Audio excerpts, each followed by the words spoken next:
Rachel Berkheimer was born on January 16, 1984 in Everett, Washington, which is a city that is located 25 miles north of Seattle and sits on the banks of the Puget Sound, which is a large inlet of the Pacific Ocean. At the time of her birth, Rachel's parents, Bill and Denise, already had one child, a daughter named Megan, and so when Rachel arrived, they decided their family was complete. Initially, there was some concern that Rachel could have some health issues because by the time she was 2.5 years old, she still was not talking, and so her parents were concerned she could be deaf. But shortly after they went to a specialist about her hearing, Rachel would say her first words, and then from that point onward, her parents could not get her to be quiet. As a youngster, Rachel had a huge imagination. In preschool, she would pretend her fingers were imaginary friends and she would speak to them during class, often getting in trouble because of this. She also had a prized collection of troll dolls who she gave very intricate backstories to. By the time Rachel was in grade school, she had developed a keen sense of humor. Specifically, she had the gift of mimicry. She could basically become any of her friends or her family members, and everyone thought it was really funny. In addition to her bubbly personality, Rachel was also a very gifted athlete who was always one of the very best players on her basketball, soccer, volleyball, or track team. All this despite growing to be only 4 foot 11 inches tall. Speaking of her smaller stature, even though she was not self-conscious about it, Rachel did wear 4-inch platform shoes virtually everywhere she went, including just going out to the mailbox. In high school, unsurprisingly, Rachel became very popular. Her father joked that he was her answering machine because her many friends would call the house day and night looking for her. But despite this abundance of friends, Rachel took all of her relationships very seriously. She never forgot anybody's birthday, and she would even sometimes send out these random cards that weren't even on birthdays to her friends and to her family members, just telling them how much she loved them. By 2001, when Rachel was 17 years old and in her 3rd year of high school, it just seemed like she was this amazing person who was destined to live a totally charmed life. However, this would not last.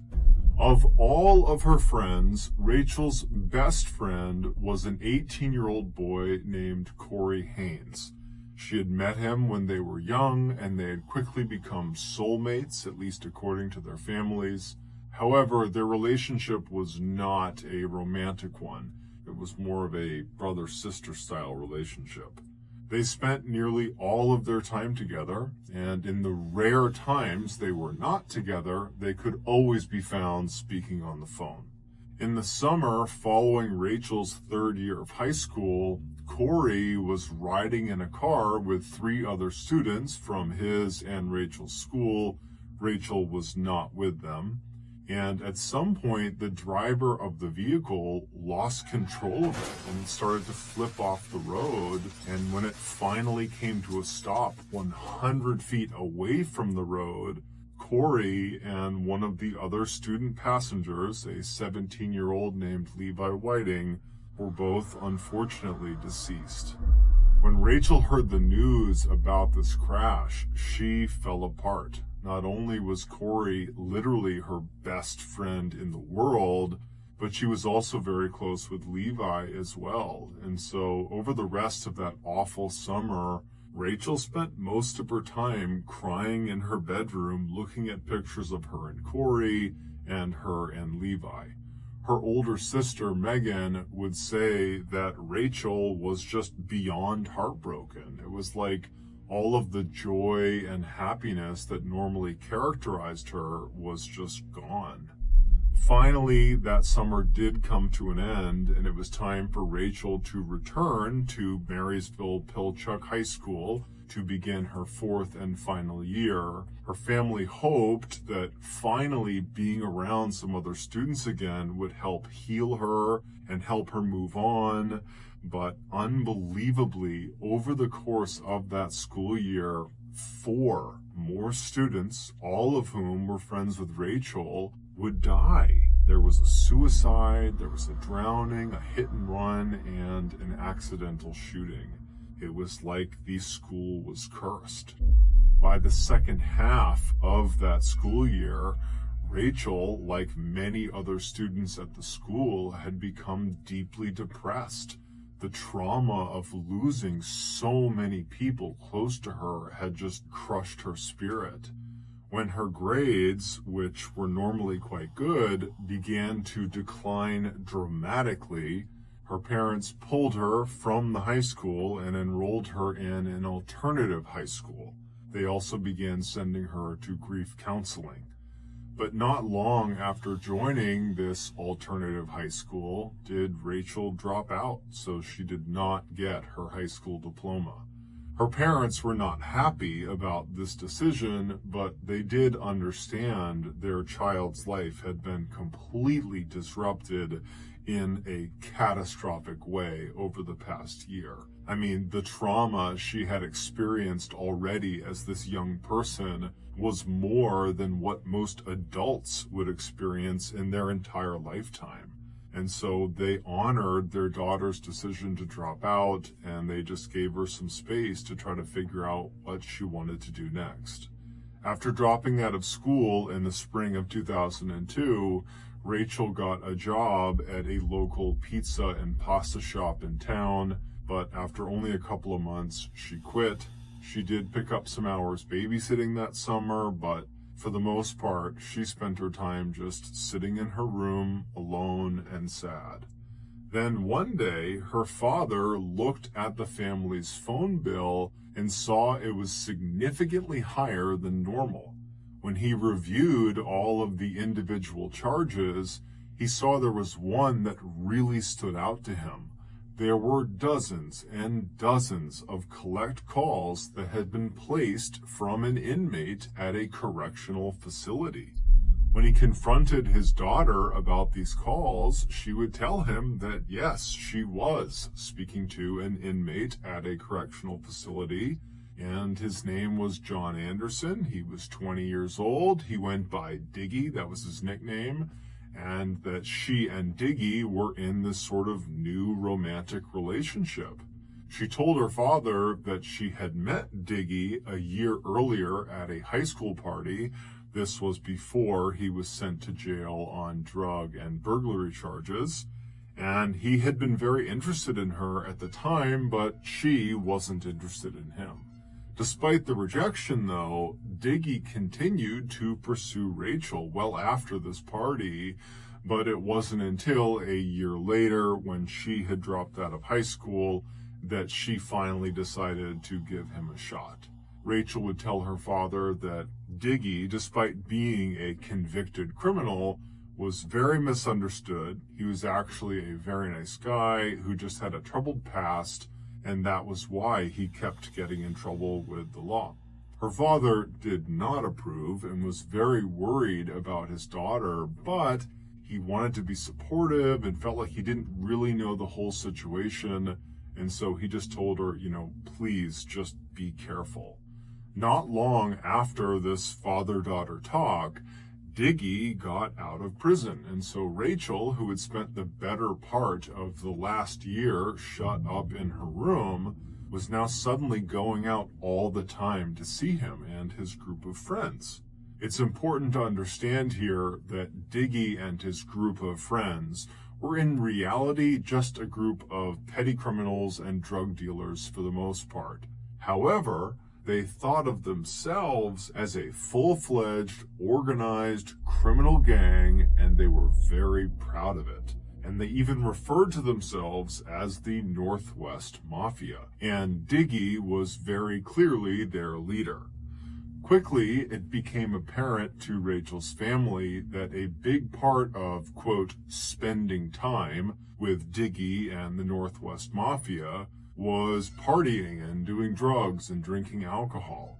And so naturally, the parents were very concerned for their daughter, who they felt was really starting to go down the wrong path in life.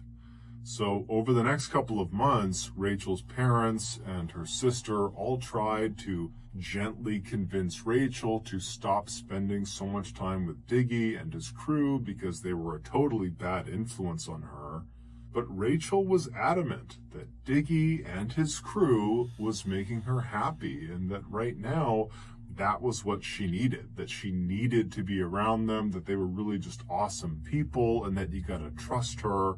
And her family, they didn't trust her. They felt like, maybe she's going through a phase where she wants to date, a bad boy. They didn't really get it, but they also didn't have a way of getting through to her. It seemed like she was just convinced this is what she needed to be doing now, and so they just were kind of at a loss. Then, one day, it seemed like everything had just magically fallen into place.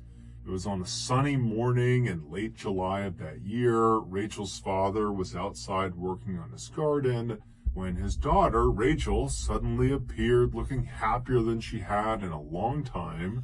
Bill smiled back at her and was like, "What's going on? Why are you so happy?"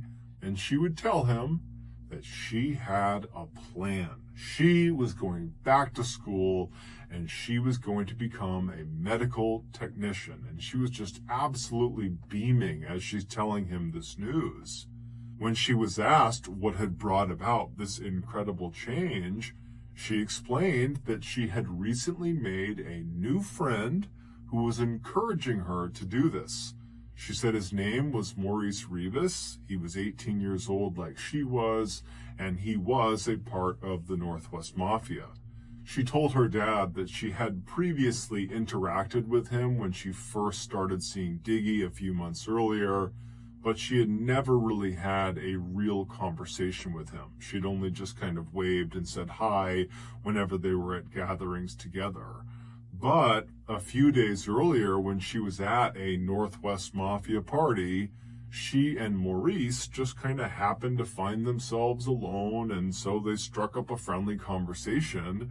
And during that talk, Maurice confided in Rachel that he was actually really unhappy, and he wanted to leave the Northwest Mafia, and he wanted to go back to school since he had actually dropped out of high school as well. And when Rachel heard him say this, she had an epiphany. She realized she felt exactly the way he did. She didn't like being in the Northwest Mafia. She didn't even know why she was in the Northwest Mafia. She didn't know why she was seeing Diggy. And it was like it all clicked for her.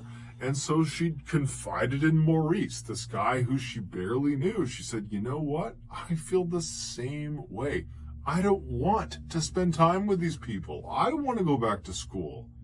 And so this random conversation they had at this party really immediately bonded them together. It was like they both had been harboring this deep, dark secret, but now only with each other they could discuss it openly, and it was very liberating for them.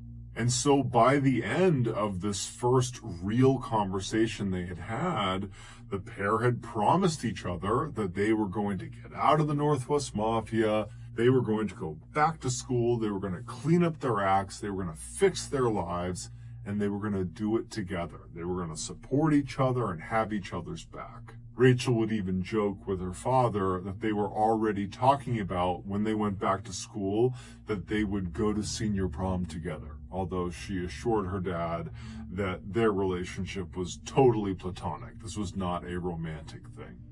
Bill, her father, had no idea what to say. This was literally the best case scenario. It was the thing her family had been hoping for over these last several months, and it seemed like it was finally happening. And so he told Rachel he was so proud of her. He gave her a big hug and said, "Look, if you need anything, just let me know." And Rachel smiled and she gave him a hug back, and then she turned around and skipped back inside the house. And sure enough, over the next 2 months, Rachel did act very differently. She started very intentionally getting her life back together. She started spending more time at home with her family, and she started going to church with her mom, and she also began reconnecting with some of her older high school friends who had always been a positive influence on her. And so by September of that year, Rachel did seem like she was more or less back to her old happy self. Except there was one element of her life, of her old life, so to speak, that she was not able to shake. And that was her relationship with Diggy. She just could not end it. She had tried to, but apparently he didn't want to break up. And so they fell into this sort of weird on and off again relationship that kept Rachel periodically going back to these Northwest Mafia gatherings. Her family was obviously unhappy about this particular detail, but they did feel confident that given her recent changes, that she would eventually break it off for good with Diggy. And so until that happened, they were actually quietly grateful that her new friend Maurice was also still spending time with the Northwest Mafia. He too was kind of struggling to fully break contact with them. And so the family was thinking, well, yeah, they do need to leave, but for the time being, when they're at these gatherings, at least they'll have each other. On September 23rd of that year, Rachel was invited to a Northwest Mafia get-together, and she did agree to go. Before she left her house, she did not give her family very much information about what she was doing or where she was going. All they knew was that apparently she was going out to see some friends. And so that night, when Rachel did not come back home, her family was definitely concerned about her, but they assumed she must have made plans to stay out at this friend or friend's house for the night. And since she didn't have a cell phone, they couldn't call her to confirm that, and so they just had to wait until the next day to see if she would show up again. But the next day arrived, and Rachel did not show up again. And when her family began calling around to her various friends' houses, both old and new, no one seemed to know where she was. For a couple of days, the family continued to call around town and even drove around town putting up posters, asking people to come forward if they had seen her, but there was no sign of her. And so finally, on September 27th, the family went to police and they officially reported Rachel missing. The police immediately jumped into action, sending out units to scour all corners of Everett, Washington, and the surrounding areas. They also began questioning virtually anyone who was even remotely affiliated with Rachel in hopes they might know something. But despite this really aggressive initial push by police, it led to nothing. Then, out of nowhere, someone very unexpected came forward and gave the police a huge tip. And this tip would ultimately lead police to discover the truly unbelievable story of what happened to Rachel. The following is that story. After leaving her house on the afternoon of September 23rd, the day she told her family she was going to see friends, Rachel made the short drive over to 16-year-old Nathan Lovelace's house. He was going to be the host for that evening's get-together with the Northwest Mafia. When she arrived, Nathan, along with Rachel's good friend Maurice and a 17-year-old named Matthew Durham, were sitting in the living room, and while they waited for more friends of theirs to arrive, Nathan's father suddenly came home. Apparently, he had gotten off work early, and so not wanting to hang out around the prying eyes of a parent, the trio decided it would be better if they just left and spent their night at someone else's house. And so they made their way over to Kevin Jihad's house. Kevin was a 32-year-old and he owned his own place. When they arrived, they found Kevin, along with 22-year-olds John Whitaker and Jeffrey Barth, and 20-year-old Tony Williams, all sitting around in the living room, just kind of joking around. They're playing video games, they're drinking alcohol, and they're smoking marijuana.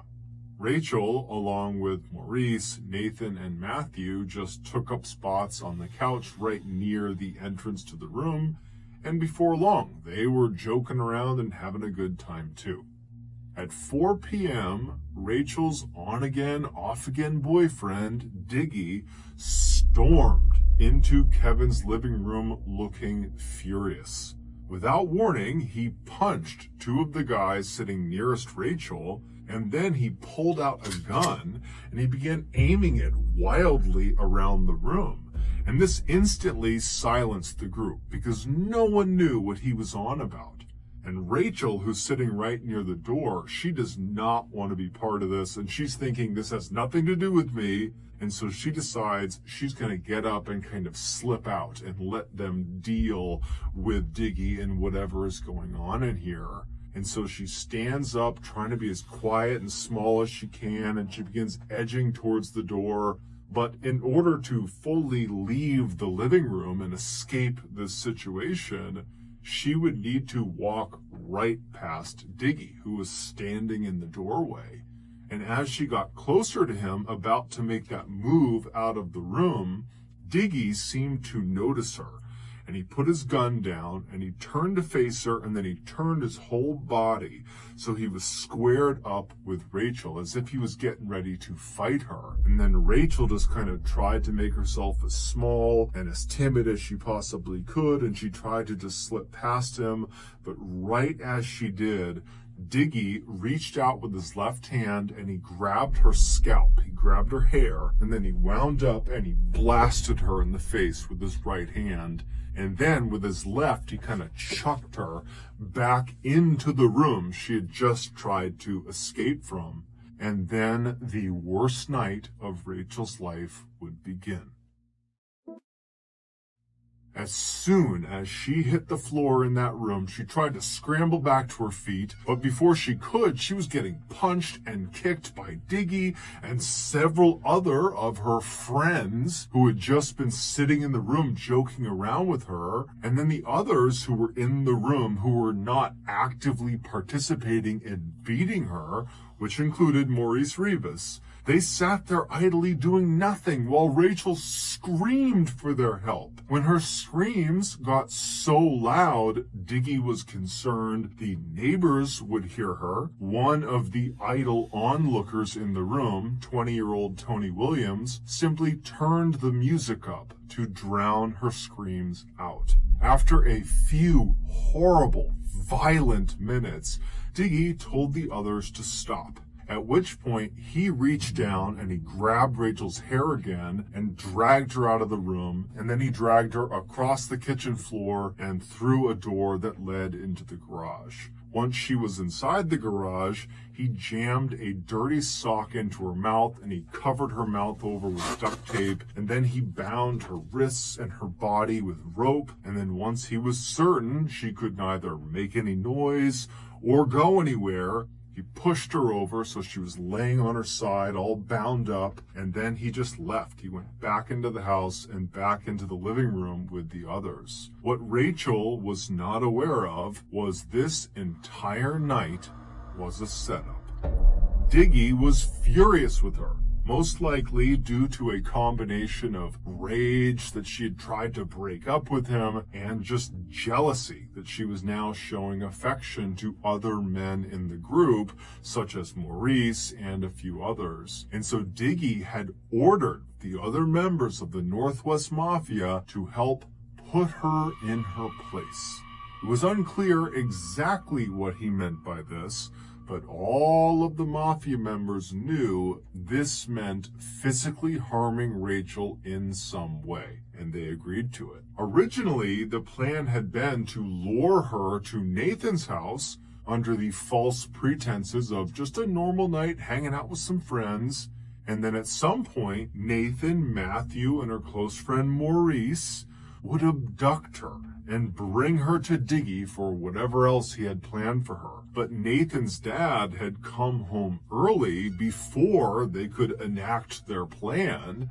And so when that happened, Nathan had to sneak off and privately call Diggy and ask what to do next. And Diggy, who was totally frustrated by this, just said, you know what? Bring her to Kevin's house and we will all deal with her when she gets here. So when Rachel sat down on the couch in Kevin's house next to Maurice and her other friends, who she thought she was just enjoying a fun night out with, in reality, they were all acting. They were trying to act like this was just another night and kind of get her off guard so that when Diggy came storming into the room pretending to be mad, which was the sign, they would all attack her. But now that the plan had worked and Rachel had fallen into their trap and had gotten badly beaten up and was restrained and helpless in the garage, Diggy didn't have a plan for what they were going to do next.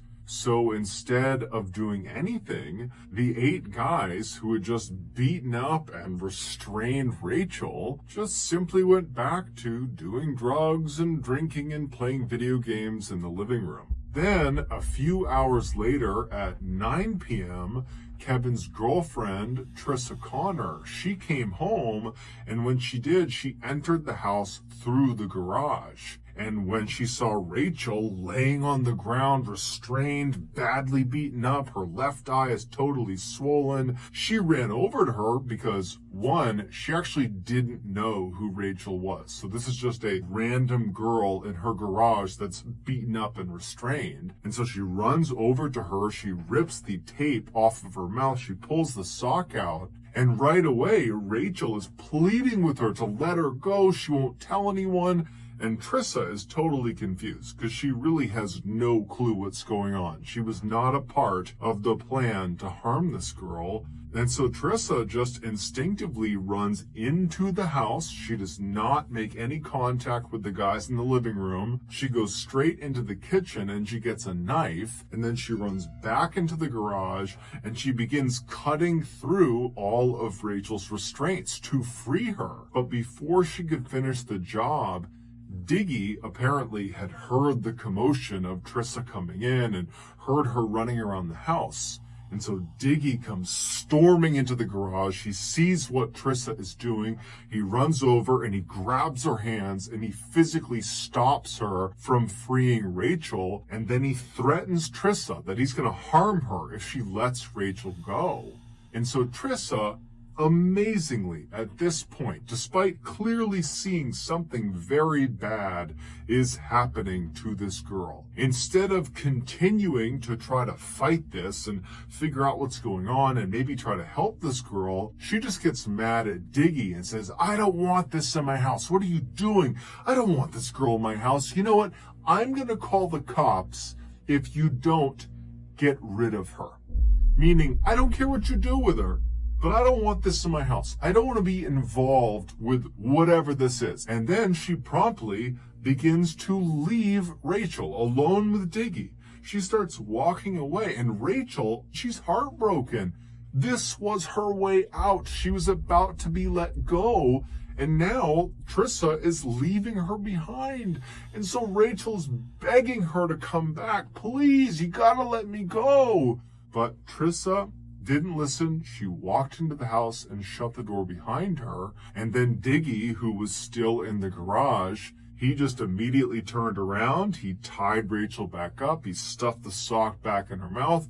He taped her shut. And then he went right back into the house and shut the door, leaving Rachel all alone again. But a few minutes later, Diggy would come back, this time with John Whitaker, and the two of them would show up with this black duffel bag, this huge bag.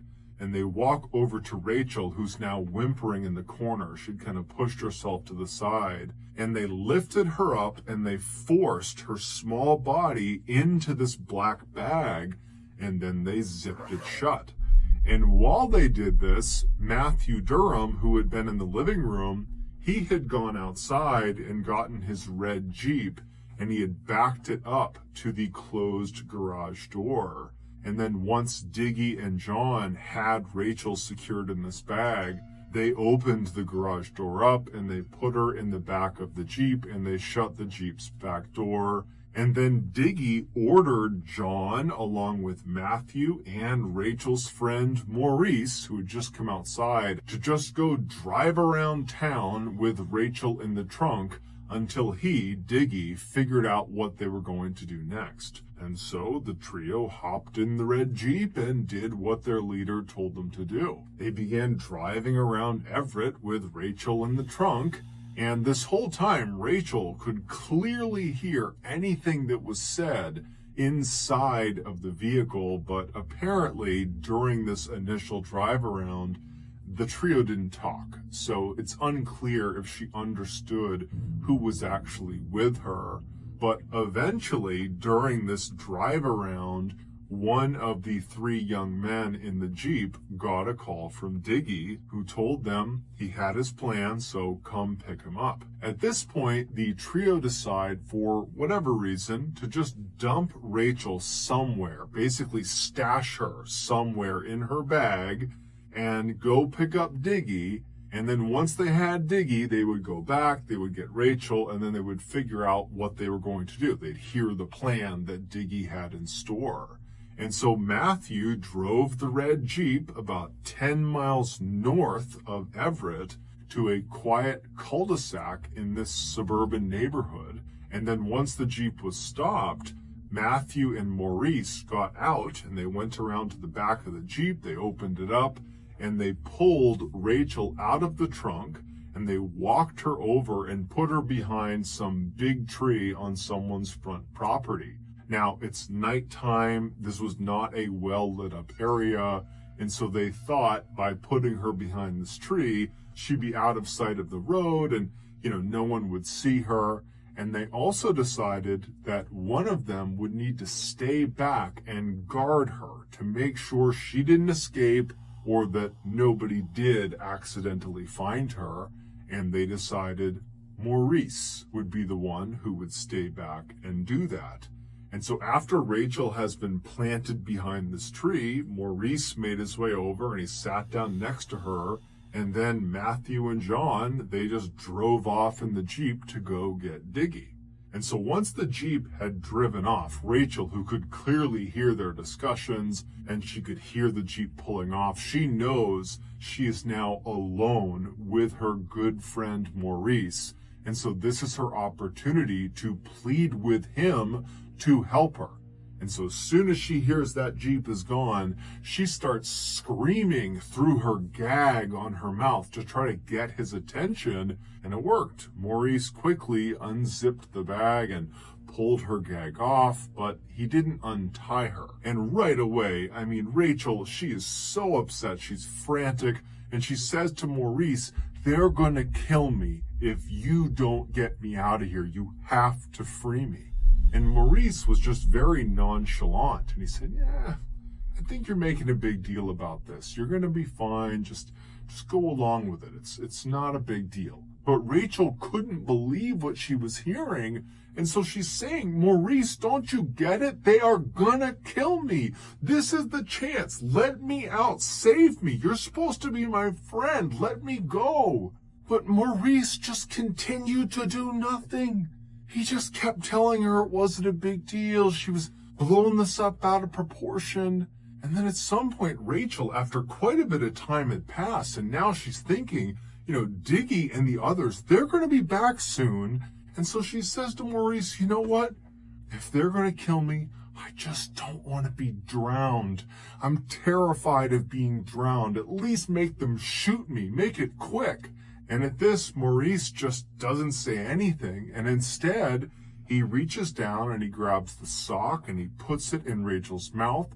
He puts the tape over her mouth and then he presses her down into the bag and he zips it shut.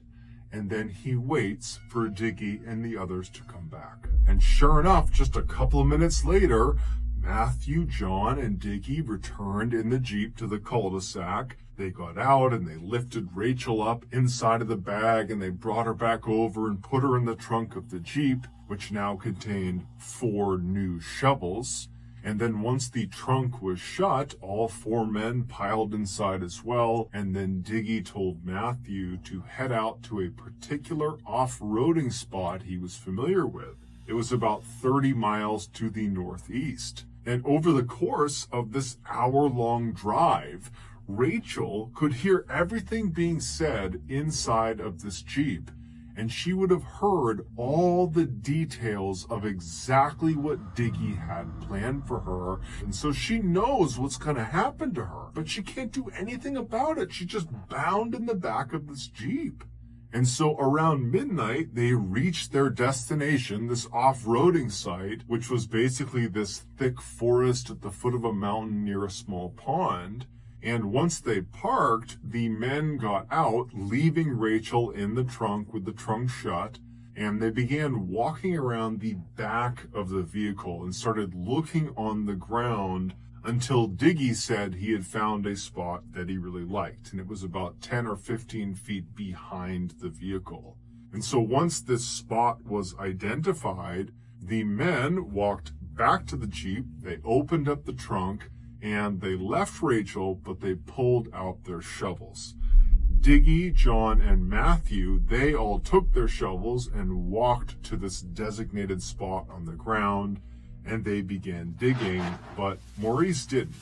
He stayed back at the Jeep, standing right against the trunk with Rachel right behind him. So again, he has this opportunity where, in theory, he could help Rachel, but while she whimpered behind him and tried to get his attention and tried to get him to help her, he just ignored her, and he pulled out a cigarette and he began smoking, and he also had a soda that he was drinking. And so he's just standing there doing nothing. And at some point, Diggy looks up and notices this, and he yells at Maurice to come help them, get your shovel and start digging.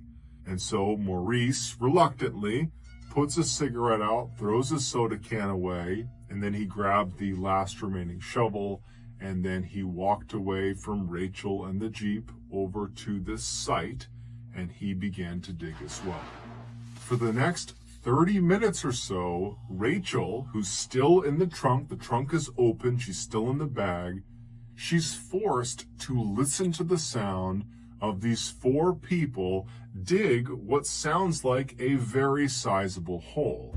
And then when they finally stopped digging, she heard them chuck their shovels aside and start walking back over to her.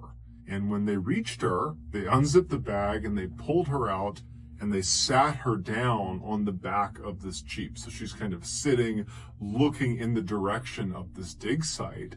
And as they begin cutting off her restraints and removing the tape from her mouth, she gets a clear view of what they had been digging, and she knows immediately what it is. They were digging her grave. After all the restraints and everything was off of her, Diggy ordered John to start taking all of her clothes and jewelry off. Rachel knew at this point she was about to die. There was nothing she could do to stop it. She was outnumbered. She was in the middle of nowhere. She would have been overpowered. So she knows she's going to die. And so she had nothing to lose. And so when John grabbed her and tried to rip her clothes off, she fought back aggressively. And she looks at Diggy and she says, "At least allow me the dignity of removing my clothes and jewelry myself." And so Diggy looks at her and he says, "Fine." And so all of the men back up. And then Rachel, in front of these 4 people who earlier that day she would have considered her friends, she began taking all of her clothes off. And then after she had removed all of her clothes and all of her jewelry, she left one ring on her hand. And she clutched it with her other hand. And she looked at Diggy and said, "Can I please just keep this one?" The ring she was holding on to was a ring that her good friend Corey Haynes had given her right before he was killed in that car accident. And Diggy just says, "No." And he reaches out and he literally pulls it off of her hand. And so standing there completely naked and alone and terrified, Rachel was then ordered by Diggy to start walking towards the grave. And so Rachel, with as much grace as she could muster, stood up straight, took a deep breath, and began walking. And then she finally reached the edge of the grave, at which point Diggy told her to walk down inside. And so Rachel very carefully turned around and lowered herself down into the grave, and then she stood up in the middle of the grave with her back to her attackers, at which point Diggy said, "Get on your knees."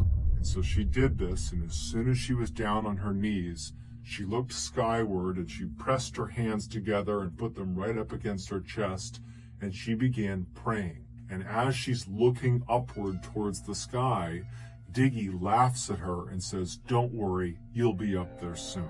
And then Diggy pulled his gun out, he aimed it at her back, and he began firing the gun. And he shot several times into the back of her head, into her back, and then his gun jammed, at which point he cleared the jam, he reloaded his gun, and then fired even more shots into her body.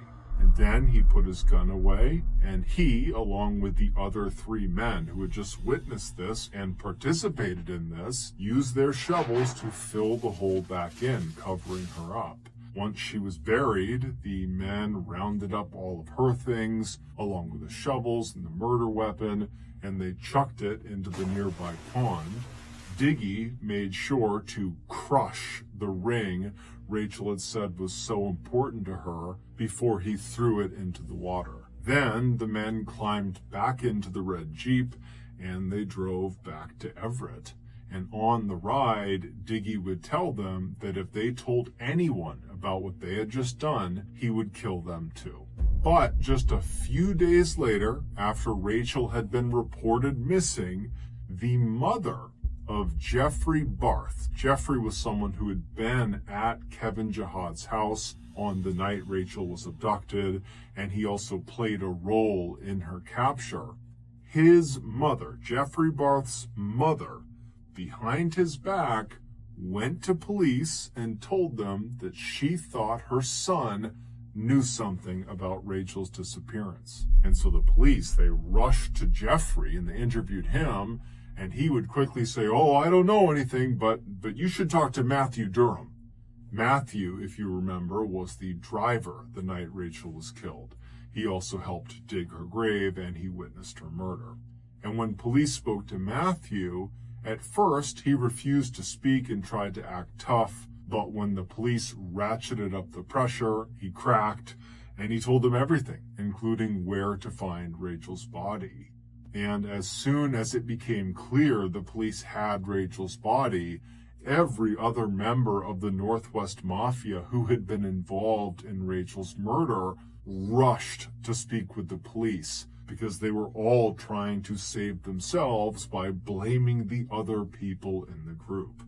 And so that is why we have such a clear picture of exactly what happened to Rachel in her final moments, because those responsible told the police everything. During their trials, all 8 of the accused Northwest Mafia members were smug and did not take responsibility for their actions. But the worst of all of them by far was Diggy. During his trial, he smiled, and he even repeatedly turned around to look at Rachel's family so he could laugh at them and wink at them. Ultimately, all 8 of the accused were found guilty of various charges ranging from rendering criminal assistance all the way up to first-degree murder.